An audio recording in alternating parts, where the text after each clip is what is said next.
Mis padres solo pagaron la matrícula universitaria de mi hermana porque ella tiene un verdadero potencial. Mamá explicó, es simplemente una planificación financiera práctica. 10 años después, cuando mi startup tecnológica recibió $40 millones en fondos, aparecieron de repente en mi oficina preguntando sobre oportunidades de inversión familiar. Sonreí y les mostré.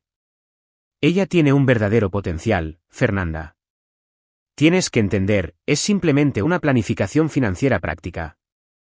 Las palabras de mi madre flotaban en el aire de nuestro modesto comedor, cada sílaba era otro ladrillo en el muro que se construía entre nosotros. Miré fijamente la carta de aceptación de la Universidad de Stanford en mis manos temblorosas. Un logro que debería haberse celebrado se estaba convirtiendo en uno de los momentos más dolorosos de mis 18 años. Obtuve una beca que cubre la mitad de la matrícula, dije, luchando por mantener mi voz firme, y mis calificaciones son mejores que las de Camila cuando le pagaron para ir a UCLA. Mi padre suspiró, sin mirarme a los ojos. No se trata solo de las calificaciones, mija. Camila está estudiando medicina, una carrera garantizada. La informática es, bueno, es inestable. ¿Qué pasa cuando todos esos trabajos tecnológicos se trasladan al extranjero? Han estado diciendo eso durante 20 años, papá. Mientras tanto, la industria sigue creciendo. Mi madre se acercó a la mesa para darme una palmada en la mano, su simpatía era claramente fingida. No estamos diciendo que no vayas a la universidad. Está el colegio comunitario aquí mismo en Sacramento. Podrías transferirte a la estatal después de 2 años. Ese es el camino sensato para alguien con tus aptitudes. Mis aptitudes.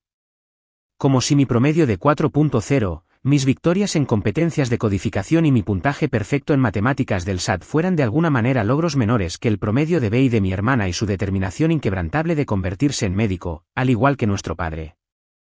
No podemos hundirnos financieramente cuando la educación de tu hermana ya es tan cara, agregó mi padre, con un tono que sugería que la discusión había terminado. No sería justo para la familia. La familia. Siempre la familia. Excepto cuando se trataba de mis sueños, mi futuro. Entonces, de repente, yo estaba separada, una inversión considerada demasiado arriesgada. Mi nombre es Fernanda Reyes, y a los 18 años, descubrí dónde estaba en la jerarquía de potencial de mi familia, segundo lugar. La hija de respaldo, la práctica, de la que se esperaba que se conformara con menos. Lo que yo quería era simple, las mismas oportunidades que recibió mi hermana, la oportunidad de asistir a una universidad de primer nivel sin trabajar hasta el agotamiento, el apoyo de las 2 personas que se suponía que creían en mí incondicionalmente. Lo que se interponía en mi camino era igualmente simple, la convicción inquebrantable de mis padres de que las aspiraciones médicas de mi hermana superaban automáticamente a las mías tecnológicas, su favoritismo financiero disfrazado de pragmatismo, su visión limitada del éxito que no podía acomodar los sueños de Silicon Valley. Esa noche, me senté en mi cama rodeada de cartas de aceptación de escuelas a las que ahora no podía permitirme asistir, calculando cuántas horas tendría que trabajar mientras tomaba una carga completa de cursos para hacer posible Stanford. La matemática era brutal, casi imposible. Y cuando finalmente me quedé dormida, mi teléfono se iluminó con un mensaje de texto de Camila, acabo de enterarme de lo de Stanford. No te preocupes, la medicina siempre fue la mejor opción. Algún día se lo agradecerás a mamá y papá. Incluso mi hermana, al parecer, había aceptado la narrativa familiar de que yo estaba alcanzando más allá de mi lugar legítimo.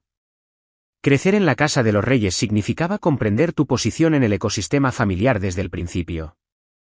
Mi padre, el doctor Gabriel Reyes, era un cardiólogo respetado cuyos padres inmigrantes habían sacrificado todo para enviarlo a la escuela de medicina.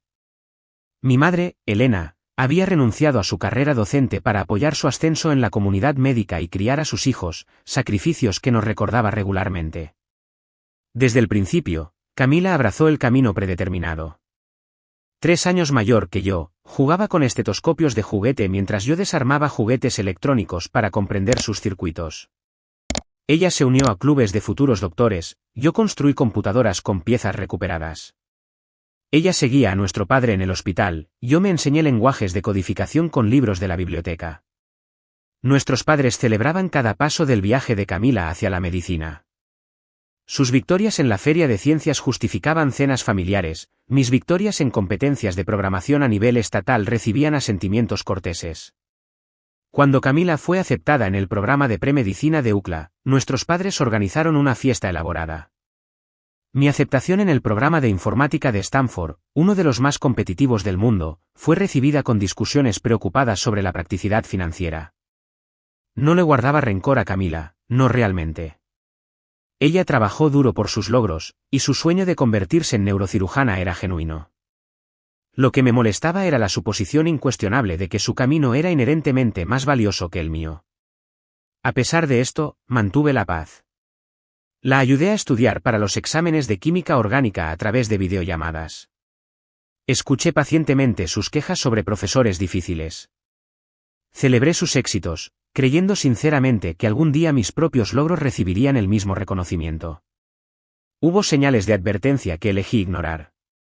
Cuando necesitaba una nueva computadora portátil para un proyecto de codificación en la escuela secundaria, tuve que ganar el dinero yo misma, mientras que el curso de preparación para el MCAT de Camila, el doble de caro, fue cubierto sin cuestionamientos.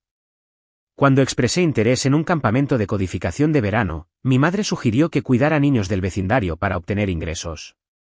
Mientras tanto, Camila asistió a un programa de inmersión médica en Chicago, totalmente financiado por nuestros padres. Tu hermana necesita estas experiencias para las solicitudes de la escuela de medicina, explicó mi padre cuando cuestioné la disparidad. Son increíblemente competitivas. Como si la tasa de aceptación del 4% de Stanford no fuera competitiva.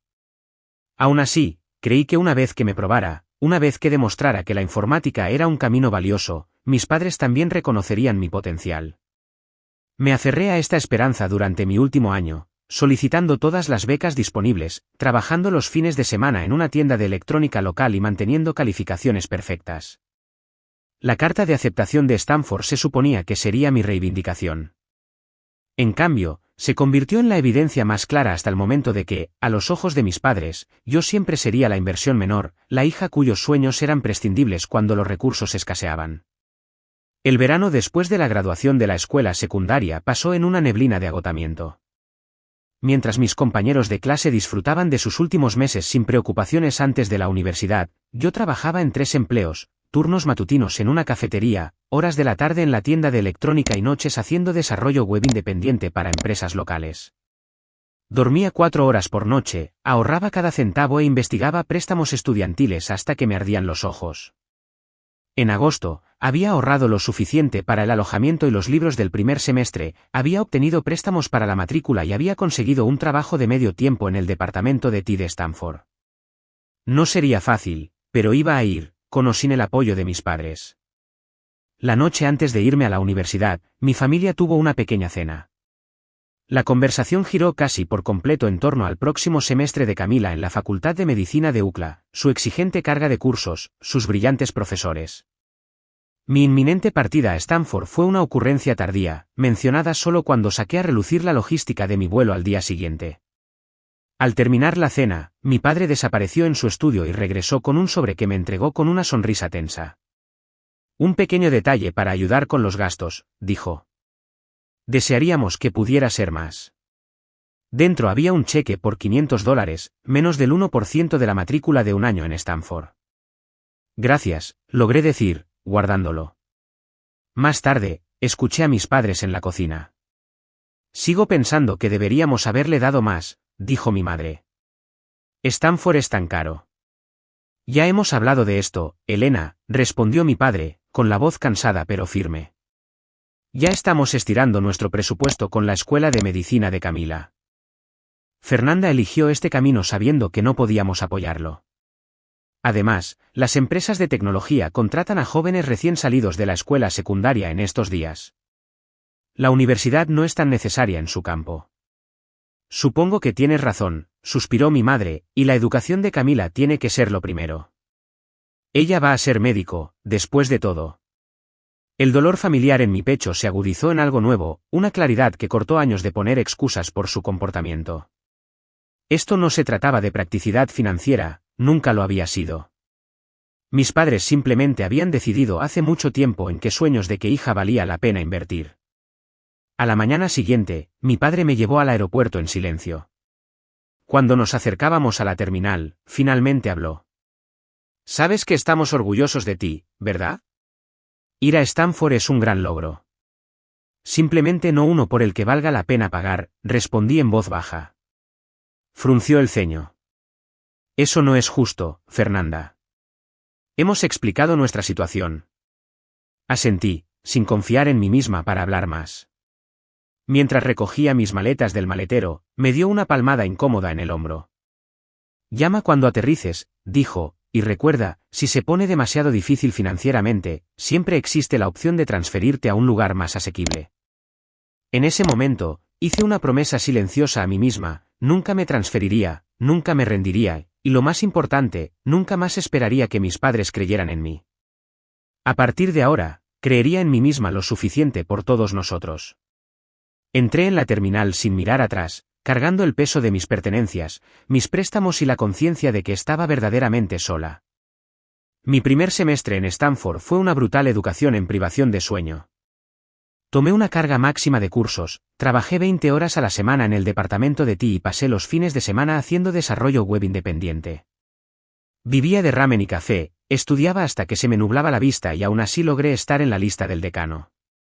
Cuando llegaron las vacaciones de invierno, no pude pagar el vuelo a casa a Sacramento, así que me quedé en los dormitorios, uno de los pocos estudiantes que quedaban en el campus casi vacío. Llamé a mis padres el día de Navidad. Te extrañamos, mija, dijo mi madre, su voz crujiendo por la mala conexión. No es lo mismo sin ti. De fondo, podía escuchar risas y música, la reunión anual de la familia Reyes en pleno apogeo. Yo también los extraño, respondí, sin mencionar que podría haber estado allí si me hubieran ofrecido ayuda con el vuelo. Camila obtuvo puros 10 este semestre, intervino mi padre con orgullo. Sus profesores dicen que tiene un potencial excepcional. ¿Cómo van tus clases de computación? Son cursos de informática, papá, y van bien. Estoy en la lista del decano. Eso es bueno, dijo, su tono sugería que este logro era esperado en lugar de excepcional. Oye, hemos estado pensando. Esta separación es difícil para todos nosotros. Todavía hay tiempo para transferirte a Sacramento State para el semestre de primavera. Podrías vivir en casa, ahorrar dinero. La sugerencia no era nueva, solo más persistente. Cada llamada telefónica incluía alguna variación de este mismo discurso: sacrifica tus sueños por algo más práctico, más local, más alineado con nuestra idea del éxito. Estoy bien aquí, papá. Aquí es donde necesito estar. La conversación cambió a otros temas, pero el mensaje subyacente era claro: mis padres todavía consideraban mi educación en Stanford como una rebelión temporal en lugar de un camino legítimo. Cuando comenzó el segundo año, agregué otro trabajo a mi carga de trabajo: asistente de investigación del profesor James Wilson, cuyo trabajo en inteligencia artificial estaba revolucionando el campo. El puesto pagaba apenas el salario mínimo, pero ofrecía algo más valioso: la tutoría de una de las mentes más brillantes de la informática. El profesor Wilson notó mi agotamiento una noche cuando me quedé dormida durante una sesión de investigación tardía. Señorita Reyes, dijo, su voz me sobresaltó: ¿cuándo fue la última vez que durmió más de 4 horas? Parpadeé, tratando de recordar. ¿El fin de semana pasado? Tal vez. Frunció el ceño. Esto no es sostenible. Su trabajo es excelente, pero se va a quemar. No tengo otra opción, admití. Mis padres solo están apoyando a mi hermana en la escuela de medicina. Estoy sola. Algo en su expresión cambió. Venga a mi oficina mañana. Quiero discutir su investigación más a fondo. Al día siguiente, el profesor Wilson me ofreció un puesto en su proyecto más nuevo, un estudio que venía con un estipendio 3 veces mayor de lo que ganaba como asistente de investigación. El trabajo era desafiante y estaba directamente relacionado con mis intereses en el aprendizaje automático. Esto no es caridad, aclaró, viendo mi vacilación. Sus algoritmos mejoraron la eficiencia de nuestro último proyecto en un 22%. Se ha ganado esto. Por primera vez desde que llegué a Stanford, pude reducir ligeramente mis horas de trabajo. Ocasionalmente podía comprar alimentos frescos en lugar de ramen. Podía respirar. Cuando llamé a mis padres con la noticia, su respuesta fue tibia. Eso es bueno, querida, pero ¿hay seguridad laboral en la investigación?, preguntó mi madre. Camila acaba de ser aceptada para una prestigiosa pasantía en el hospital. Prácticamente le está garantizando su puesto de residencia. La comparación fue automática, reflexiva, mi logro se midió inmediatamente con el de mi hermana y se encontró deficiente. Esa noche, me miré en el espejo del baño, el agotamiento grabado en las ojeras debajo de mis ojos. A pesar de mi carga de trabajo un poco más ligera, la voz en mi cabeza que siempre había susurrado, demuéstrales que están equivocados, se estaba volviendo más difícil de escuchar bajo el peso de su constante desprecio. Tal vez tenían razón. Tal vez estaba siguiendo un sueño tonto, destinado a la decepción, mientras Camila caminaba por el camino seguro hacia el éxito. El pensamiento me aterrorizó más que cualquier noche en vela. El tercer año, todo cambió. El profesor Wilson me presentó al Dr. Sanjay Patel, un antiguo alumno suyo que había fundado una exitosa startup de IA y estaba de visita en Stanford para reclutar talento. Después de revisar mi trabajo, el Dr. Patel me ofreció una pasantía de verano en su empresa en San Francisco. La pasantía pagaba lo suficiente como para que finalmente pudiera dejar mis otros trabajos.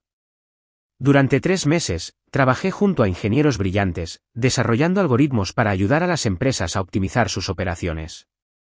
Mi proyecto específico, un sistema de modelado predictivo para la gestión de la cadena de suministro, llamó la atención del equipo ejecutivo. En mi último día, el Dr. Patel me llamó a su oficina. Nos gustaría ofrecerte un puesto después de la graduación, dijo. Tu trabajo este verano ha sido excepcional. El salario que nombró era más de lo que había imaginado ganar incluso varios años después de la universidad. Por primera vez, pude ver un camino claro hacia adelante, uno que no requeriría trabajar hasta el agotamiento. Cuando llamé a mis padres con la noticia, su respuesta fue inesperadamente entusiasta. Una oferta de trabajo real ya, exclamó mi madre. Tal vez haya algo en esto de la informática después de todo. Mi padre realmente hizo preguntas sobre la empresa, el puesto, la industria. Por una vez, parecían genuinamente impresionados. Su nuevo interés se sintió validador, pero algo al respecto también me molestó. ¿Por qué la validación externa de una empresa era más significativa para ellos que mis logros académicos? ¿Por qué el dinero de repente hacía que mi camino fuera legítimo cuando la pasión y el trabajo duro no habían sido suficientes? Dejé de lado estas preguntas, centrándome en mi último año y en el trabajo que me esperaba después de la graduación. Incluso me permití esperar que quizás mis padres finalmente me estuvieran viendo, realmente viéndome, por primera vez. Luego llegaron las vacaciones de Acción de Gracias. Tenía suficiente dinero ahorrado de mi pasantía para volar a casa, ansiosa por compartir mis experiencias con mi familia en persona. La conversación de la cena comenzó bastante bien, con preguntas sobre mis clases y la oferta de trabajo. Pero inevitablemente, el enfoque se desplazó a Camila, quien tenía noticias propias. Me han aceptado para una residencia en neurocirugía en Johns Hopkins, anunció, radiante. Mis padres estallaron en emoción, mi madre en realidad se emocionó hasta las lágrimas. Mi padre propuso un brindis, su voz entrecortada por la emoción mientras proclamaba el momento de mayor orgullo para la familia Reyes. Sonreí y felicité a mi hermana sinceramente. Su logro era impresionante, y había trabajado duro por él. Pero a medida que avanzaba la noche, el contraste en las reacciones a nuestros respectivos éxitos se hizo cada vez más evidente. Mi oferta de trabajo justificó un breve reconocimiento, la residencia de Camila dominó todo el fin de semana, con parientes llamados, anuncios hechos y una cena especial organizada para celebrar. El golpe final llegó cuando escuché a mis padres en la cocina esa noche. Sigo pensando que tomamos la decisión correcta al apoyar a Camila en la escuela, dijo mi padre. Mira cómo está dando sus frutos. Hopkins. Absolutamente, estuvo de acuerdo mi madre. Aunque tengo que admitir que me sorprende que Fernanda lo haya hecho tan bien con esas computadoras. ¿Quién lo hubiera pensado? Siempre ha sido ingeniosa, respondió mi padre, y ahora tendrá un buen trabajo, incluso si no es tan prestigioso como la medicina. No está mal para nuestra estrategia de inversión práctica. Su risa se sintió como un cuchillo en mi pecho. Después de todo, las noches sin dormir, los múltiples trabajos, la excelencia académica a pesar de las abrumadoras probabilidades, todavía veían mi éxito como un feliz accidente, un resultado sorprendente para la hija en la que no habían creído lo suficiente como para apoyarla. En ese momento, algo se endureció dentro de mí. La necesidad de su aprobación, su reconocimiento, su orgullo, una necesidad que me había impulsado durante años, finalmente murió. Y en su lugar creció algo más poderoso, la absoluta certeza de que construiría un futuro tan innegable que se verían obligados a reconocer lo que habían descartado, no por su bien, sino por el mío. Después de graduarme, me entregué a mi trabajo en Patel Systems con la misma intensidad que me había llevado a través de Stanford. El sistema de modelado predictivo que había comenzado como pasante se convirtió en mi proyecto principal, y lo expandí a nuevas industrias y aplicaciones. El Dr. Patel se convirtió en más que un jefe, fue un mentor que reconoció mi potencial y me desafió a ir más allá de lo que creía posible. Bajo su guía, presenté mi primera patente, presenté en conferencias de la industria y me construí una reputación como solucionadora de problemas innovadora. 2 años después de comenzar mi carrera, tomando un café en la cocina de la empresa, el Dr. Patel hizo una pregunta que cambiaría mi trayectoria.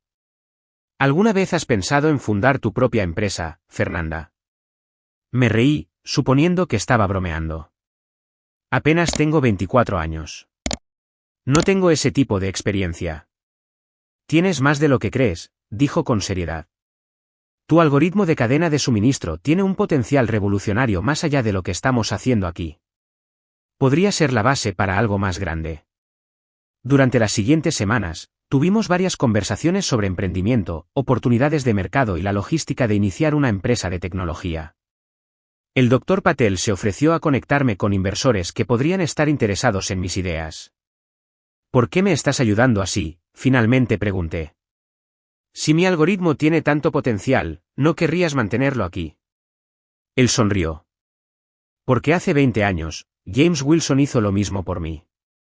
Así es como funciona Silicon Valley, Fernanda. Identificamos el talento y lo ayudamos a crecer, incluso cuando eso significa verlo abandonar el nido. Con la guía del Dr. Patel y el aliento del profesor Wilson, desarrollé un plan de negocios para una plataforma de optimización de la cadena de suministro impulsada por IA llamada LogixAI. El concepto era ambicioso, un sistema que pudiera predecir cuellos de botella, sugerir mejoras de eficiencia y adaptarse a las condiciones cambiantes en tiempo real. 6 meses después, me paré frente a un panel de capitalistas de riesgo, presentando mi visión con la confianza de alguien que había aprendido hace mucho tiempo a creer en sí misma cuando nadie más lo haría. 2 inversores expresaron interés, ofreciendo financiación inicial que me permitiría dejar Patel Systems y formar un pequeño equipo. Llamé a mis padres esa noche, esperando que estuvieran preocupados de que dejara un trabajo estable por la incertidumbre del emprendimiento.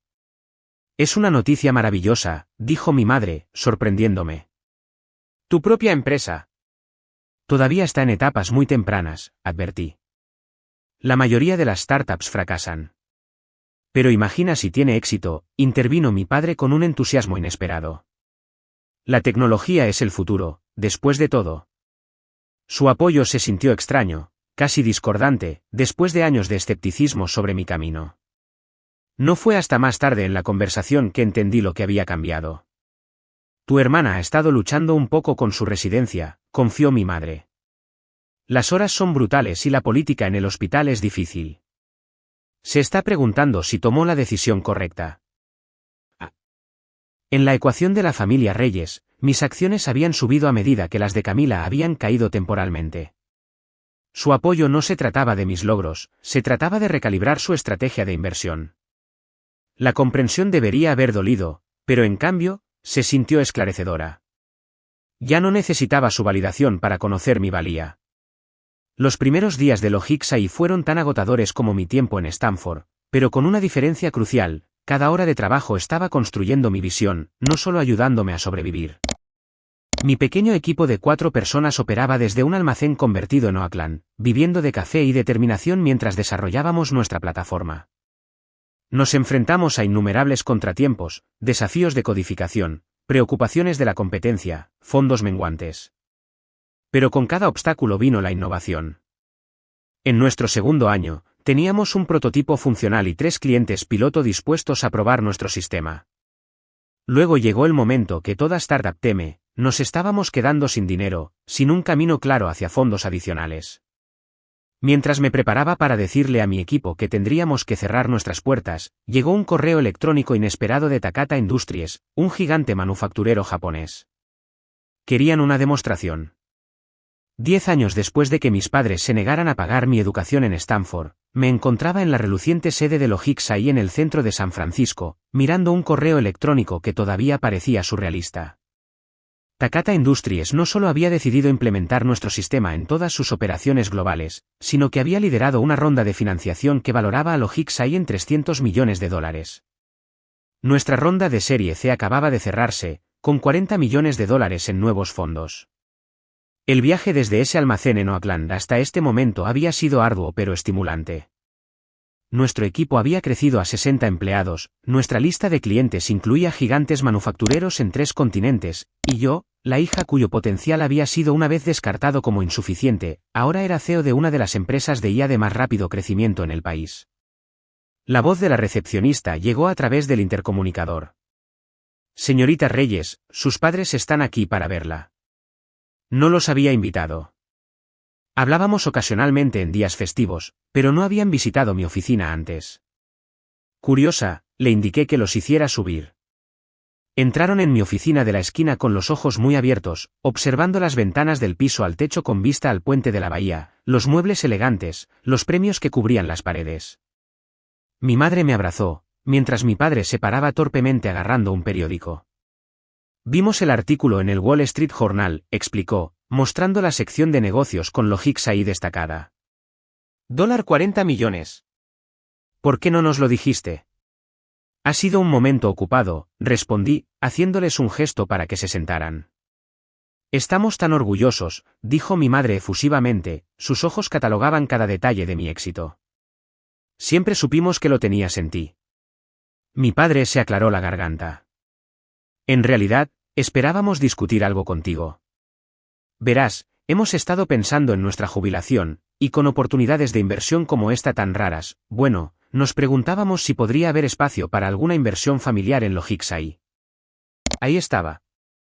La verdadera razón de su visita inesperada. Sonreí. Déjame mostrarte algo. Llevé a mis padres fuera de mi oficina a un largo pasillo donde una serie de exhibiciones enmarcadas narraban la historia de Logixai. El primer marco contenía mi carta de aceptación de Stanford junto con una taza de fideos ramen conservados en resina. Aquí es donde comenzó, expliqué. 3 trabajos, 4 horas de sueño por noche y fideos instantáneos para cada comida. Nos movimos por el pasillo hacia exhibiciones que mostraban mi primer algoritmo, patentes, cartas de rechazo de los primeros inversores y una foto de nuestro equipo original en el almacén de Oakland.